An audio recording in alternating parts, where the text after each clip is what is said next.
親への許しの問題はとてもデリケートで深い問題です。なので正解は一人ずつ違います。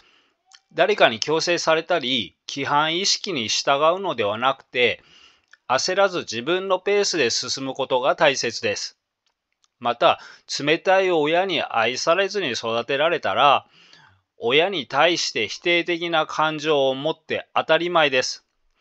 親に対して憎しみの感情を持っていることは、自分が冷たい人間ということの証拠ではなくて、親が自分に対して冷たかったことを表しています。だから、親に対して否定的な感情を持っているからといって、自己否定をする必要はありません。こんにちは、自分探しイズムです。私はアダルト・チルドレンについての電子書籍作家で、現在のところ5冊中2冊でベストセラー1位を獲得しました。興味のある方は読んでみてください。概要欄にリンクを貼っておきます。育った環境や親の毒レベルや成長の速度は人によって違います。世の中には愛されて育った人、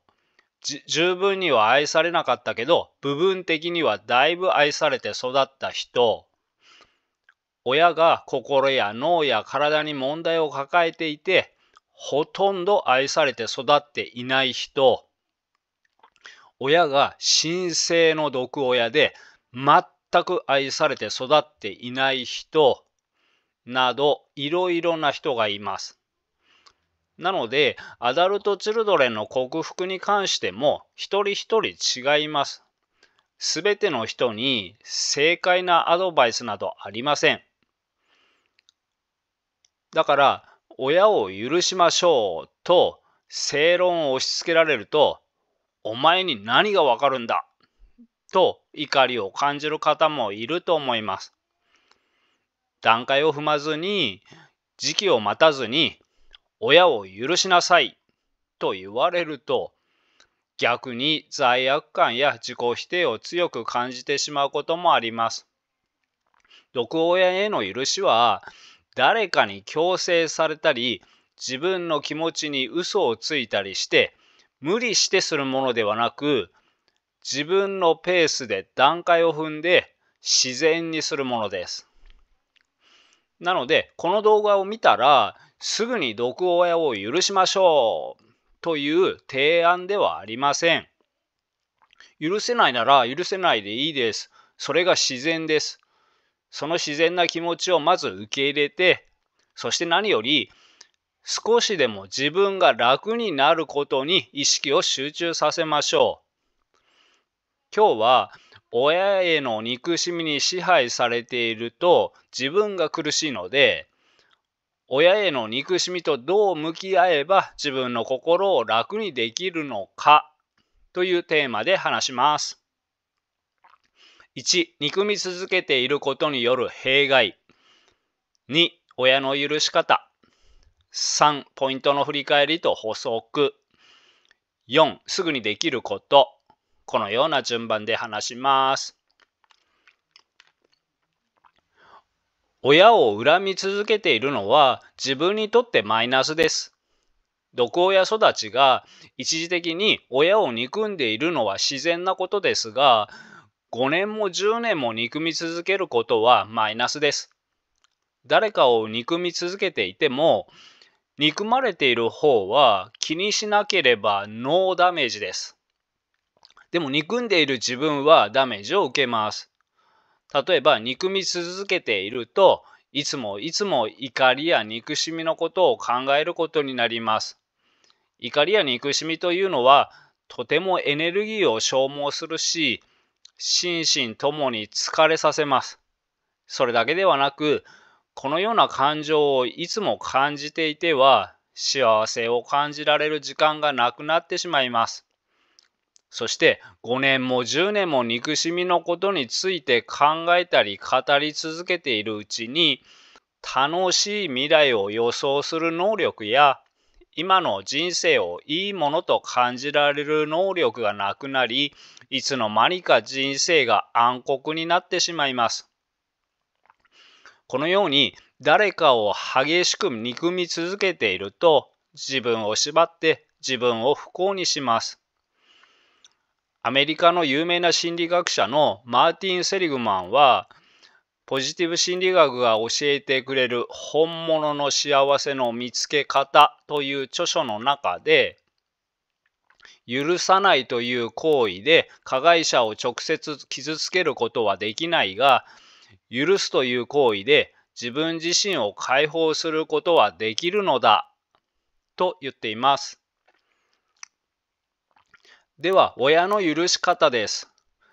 まず、心の底で親を憎んでいるのであれば、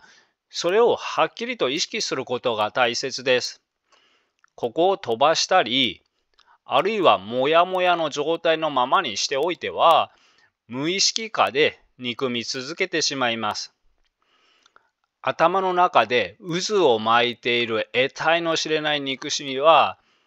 得体が知れないだけに必要以上に大きくなってしまいます。5年も10年も親を憎み続けていても、案外はっきりとしていなくて、この状態の人が多いです。なのでまずは自分の感情をはっきりと認識しましょ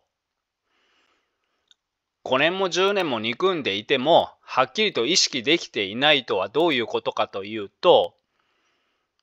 小さい子供は親なしでは生きてこられないのだから、愛されて育っていなくても親を憎いと意識できません。親に嫌われることは死に直結するからです。なので、アダルトチルドレンは大人になっても自分がアダルトチルドレンだとは気づいていなかったり、親への憎しみを意識できていない人が多いです。そのうち誰かに聞いたり勉強したりして、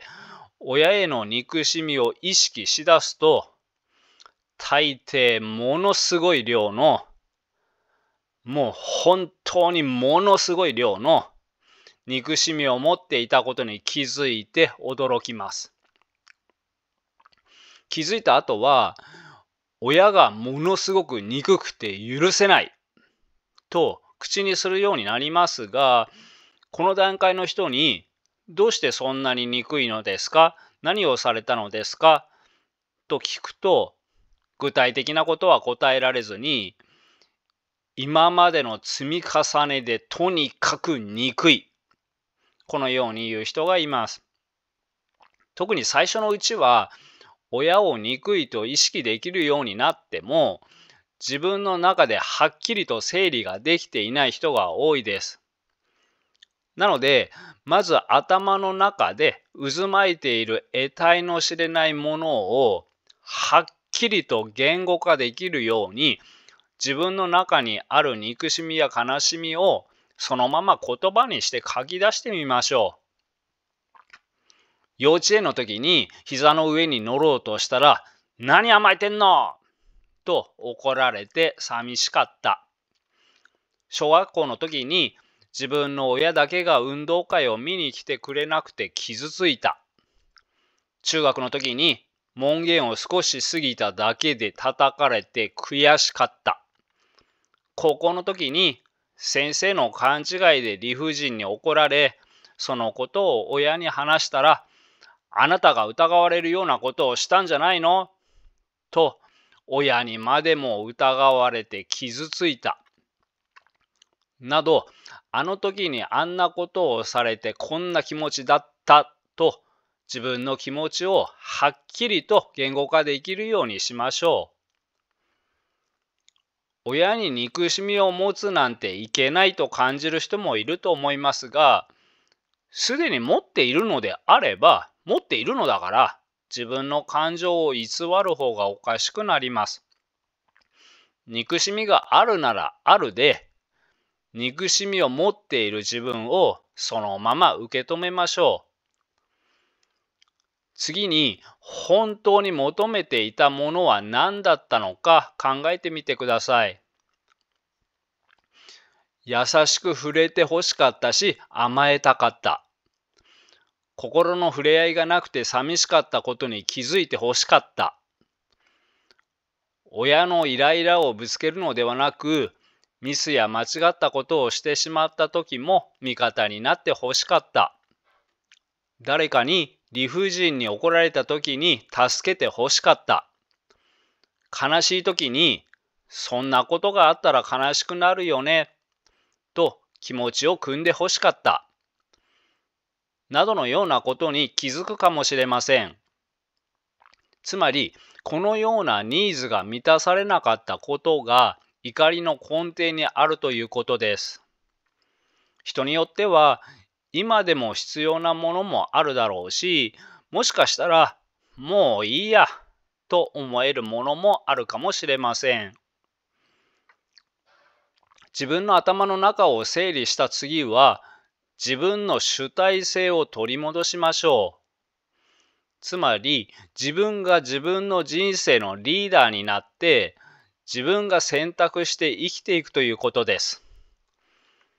子供時代は自分がリーダーではなかったので、縄につながれ、無理やり歩かされて、おかしな場所に連れてこられてしまった人も多いと思います。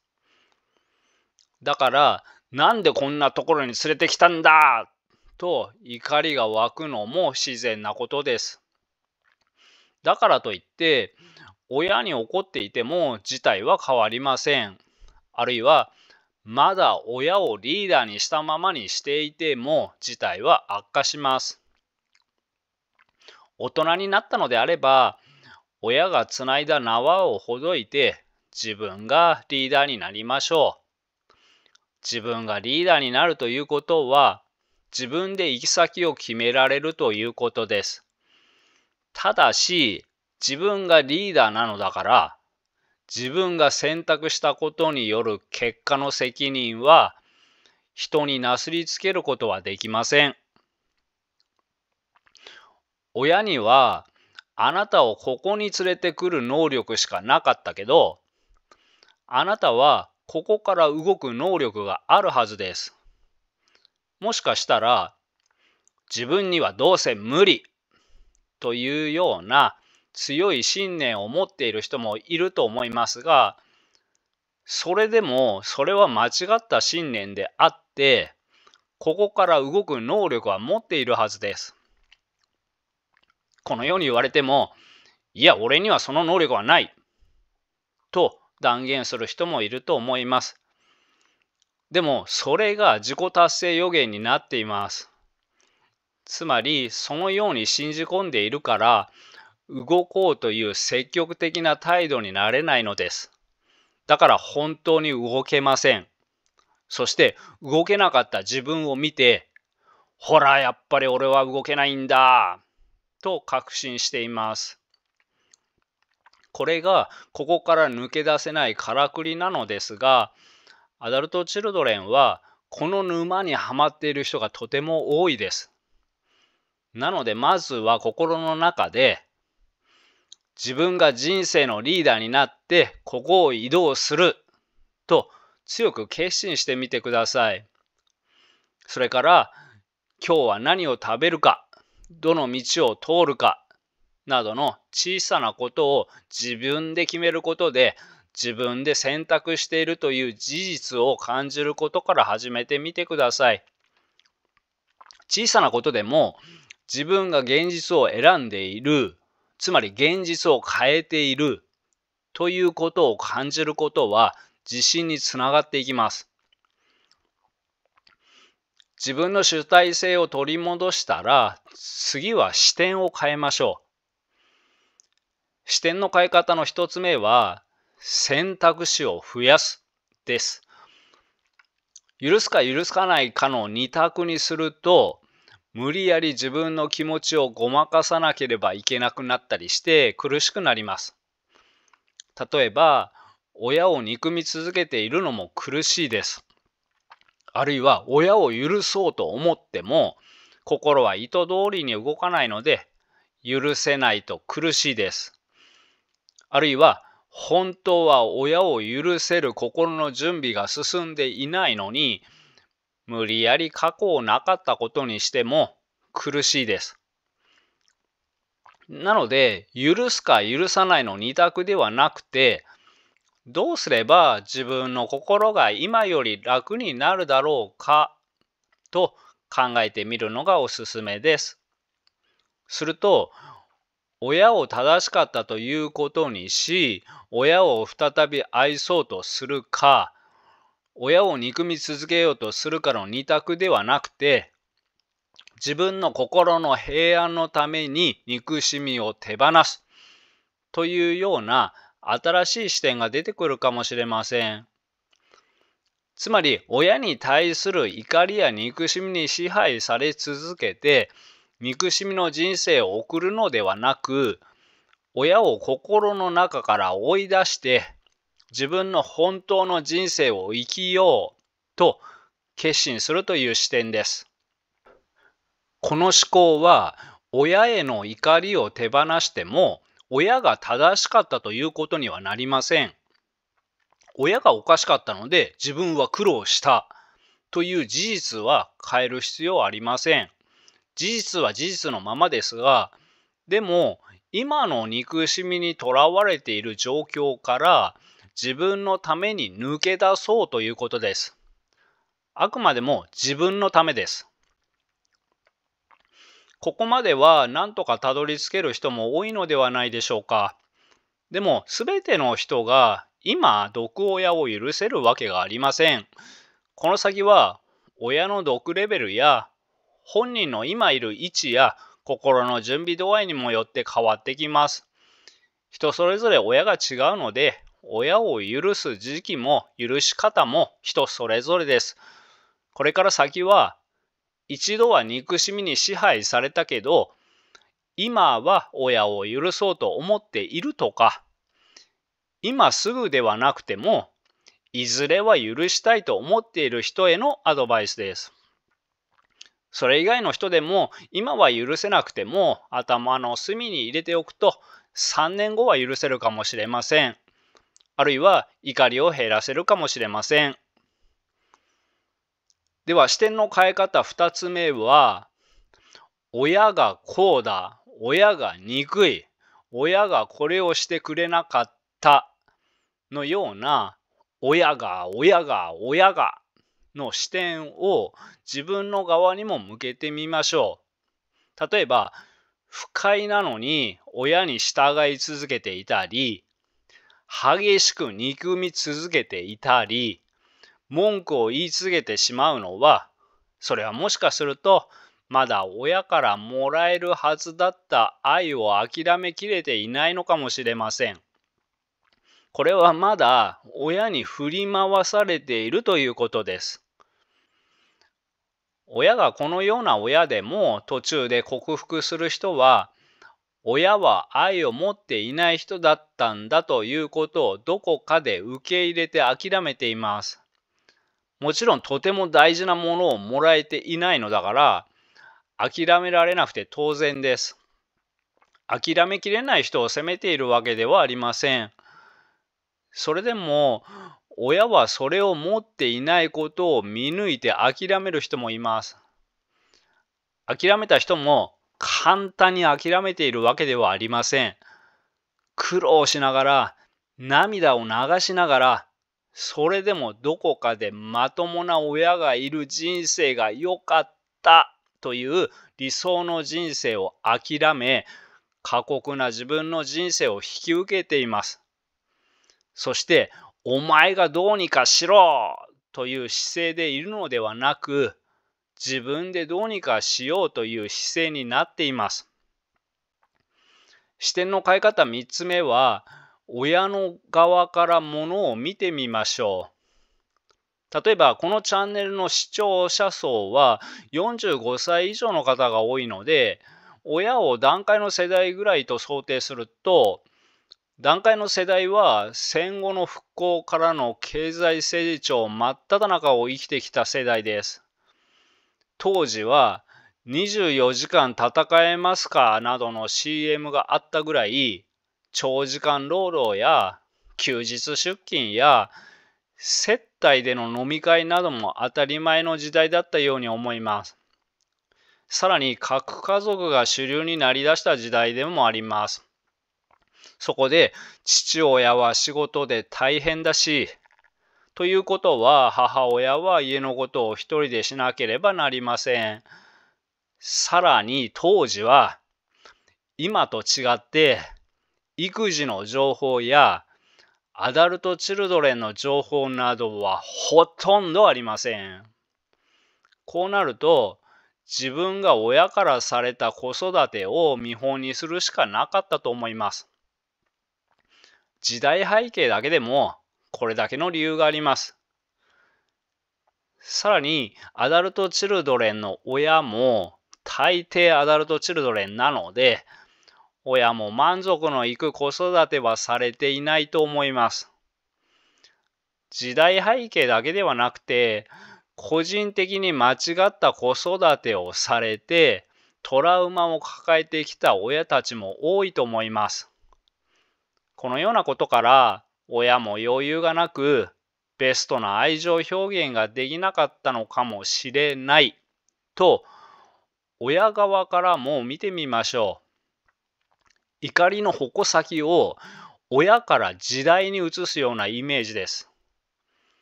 そうすることで、親も痛みを抱えた一人の人間ということが見えてくるかもしれません。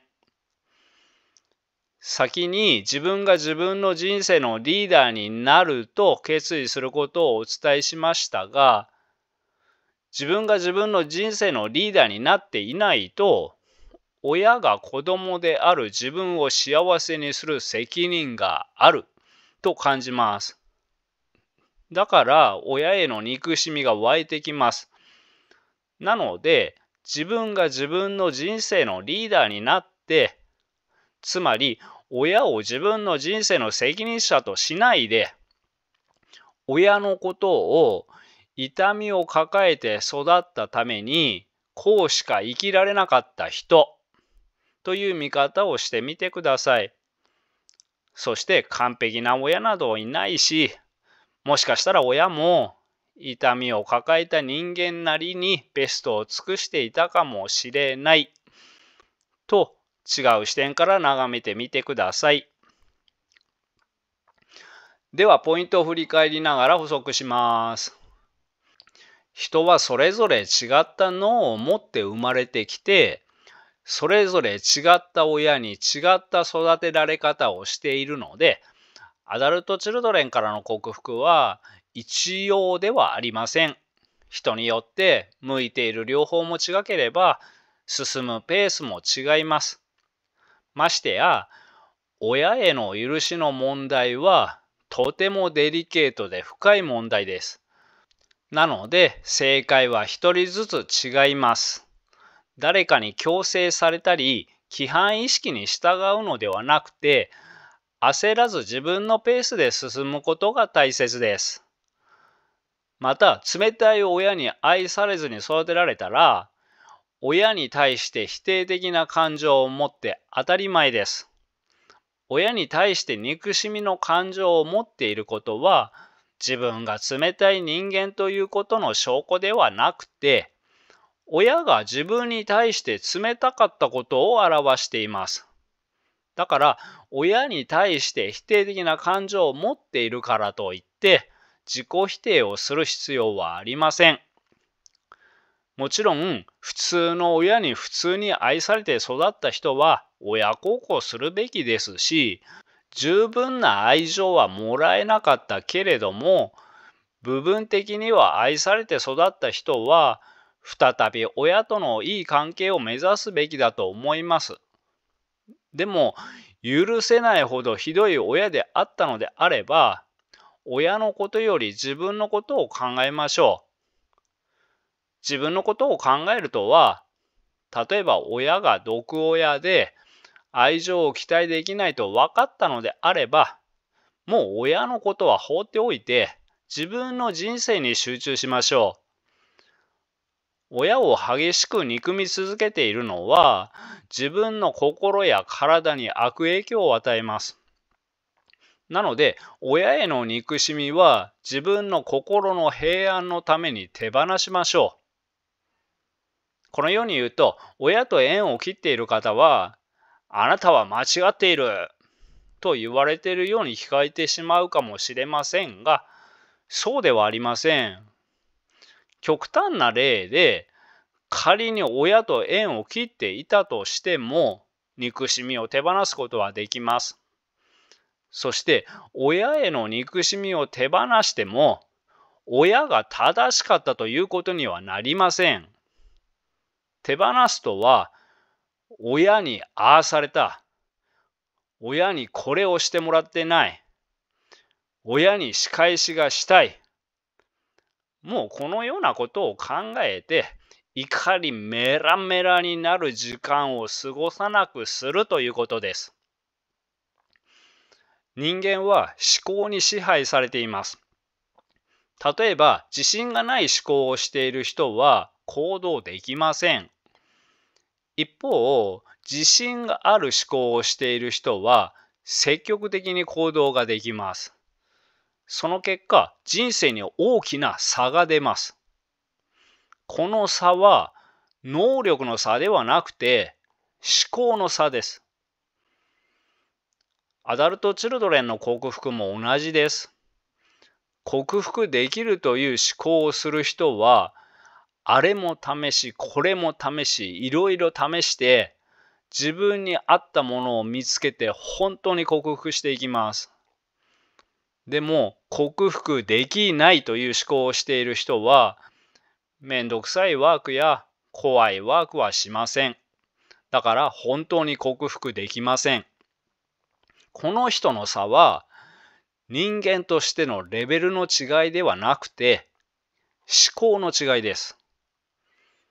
同じように、親への憎しみのことばかり考えている人は生産的な行動ができません。自分の人生のことを考えている人は生産的な行動ができます。両者は人生に大きな差が出ます。なので思考を変えて自分の人生を取り戻しましょう。思考を変えるには信念を変えたり、誤解を解いたりする必要もありますが、視点とか物事の捉え方を変えるのもとても効果的です。視点を変えるとは例えば、親にああされた、親にこうされた、親にこれをしてもらっていない。このような思考になるのは、親を自分の人生のリーダーにしているからです。確かに小さい子供の頃は親がリーダーでした。だからこそ今、なんでここに連れてきたんだという怒りが湧いているんです。心が成長している人は大人になると自分が自分の人生のリーダーになって自分の人生を歩き始めます。でもアダルト・チルドレンは心が成長していないので、大人になってもまだ親をリーダーにしている人が多いです。だから周りはどんどん目的地に向かって歩き出しているのに、自分だけ取り残されたかのように自分の人生を歩き出さないのです。そもそも親は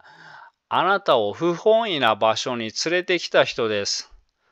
その親をリーダーにしたまま歩き続けていけば、10年後はもっとひどいところにたどり着きます。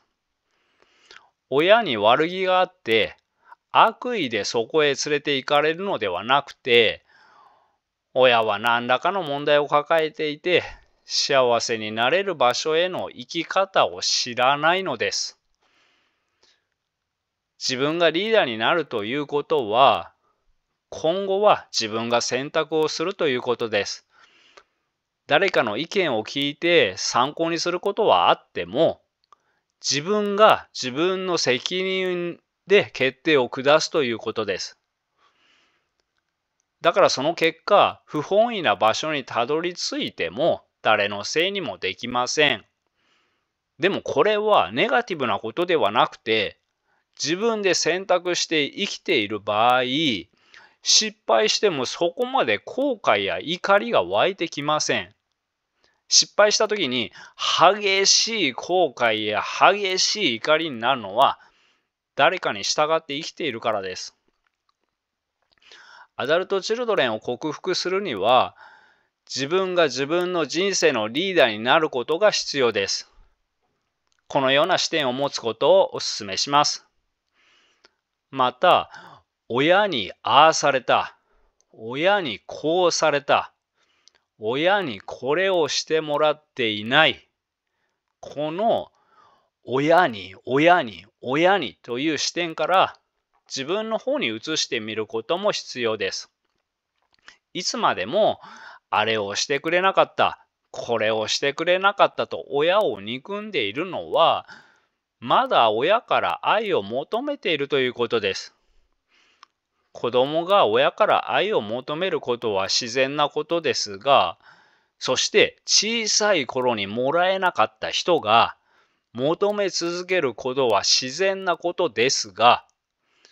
それでも愛を持っていない人に愛を求め続けているのは、親に振り回されているということです。それから、親の立場に立って、親の側から考えてみるのも視点がガラリと変わります。親はどうして心が未成熟で自己中心的なのか、親はどういう環境で育ってきたのか、その環境で生きてきた親がどうやって子育てをしていたのか、このような視点で見ていくと、確かに親はどこかに問題があって子供に必要なものを与えてくれなかった。それでも問題を抱えながらも親の責任を果たそうと努力したところもあるのではないかということが見えてくる時があるかもしれません。親子関係に限らずですが、このように相手の立場や状況を理解することで憎しみや怒りが薄れることも多いです。親に対する激しい憎しみや怒りが薄れてくると、だんだんと親は巨大な存在ではなくて、自分よりも心に問題を抱えているかわいそうな人とか、単なる困った人とか、小さな子供のように思えてきます。では、すぐにできることのコーナーですが、このコーナーは動画の一番最後にその日話した内容の中ですぐにできることを考えてから終わることにしています。今日の内容のすぐにできることは、出来事を捉え直そうです。我々は無意識で思考することが多く、その思考を絶対に正しいと思っています。熟考してそう考えているのではなくて、半ば無意識的に考え、それを正しいと感じています。そして人は思考の癖があるので、特にアダルトチルドレンは間違っていることも多いです。間違って苦しい思考をしていても、それが事実としか思えなければ、その人にとってはそれが現実です。例えば、恋人に愛されていても、恋人に愛されていないと考えている人は、愛されていないという現実を体験します。そうであれば、現実を偽って自分に嘘をつくという意味ではありませんが、現実の範囲内でもっと楽になる思考に捉え直した方が今よりも幸せな現実を体験できます。もしよかったら、親は悪い人だという思考も現実の範囲内で自分が楽になる思考に捉え直してみてください。正解は一人一人違います。親は悪い人だが正解の人もいます。でも、もしかしたら、親は悪い人だと信じ込んでいる人の中でも、親は最善を尽くしたが方法が合わなかった。親も神ではなく限界を持つ一人の人間であった。親も自分と同じように心に問題を抱えている人間だった。と捉え直すことができる人もいるかもしれません。また、莫大な量の憎しみを抱えたまま親を許そうとしても無理があります。アダルトチルドレンは親への憎しみを処理することも大切です。それから自分が自分の人生のリーダーになるには依存心を克服することも大切です。アダルトチルドレンの克服に必須憎しみの処理、アダルトチルドレンの依存心直し方などの動画も参考にしてください。その他にも参考になる動画や再生リストを動画のすぐ下の概要欄に貼っておきます。はい、最後までご視聴ありがとうございました。では仲間の皆さん、よかったら高評価、チャンネル登録をよろしくお願いいたします。バイバイ。